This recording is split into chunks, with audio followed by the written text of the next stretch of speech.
করো।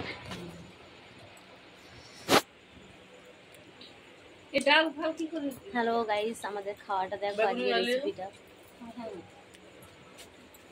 রাইস হয়েছে, বেগুনি ভাত, বেগুনি ভাজা, রাইস, চিংড়ি মাছের পোস্ত, মাছের কালিয়া। আইটেম গুলো দেখো, তোমরা খাবে তো চলে আসো বন্ধুরা, দারুণ হয়েছে। কাকিমা আমাকে একটু রাইস দাও তো। গরম করে রাখবো, ডাল ফাটিয়ে যাবে জানো।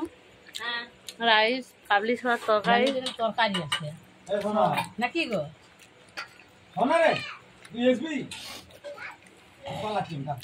স্যালাড। ভাত আছে, ভাতও আছে। খাই গেছে বন্ধুরা, রাখছি, টাটা, বাই বাই।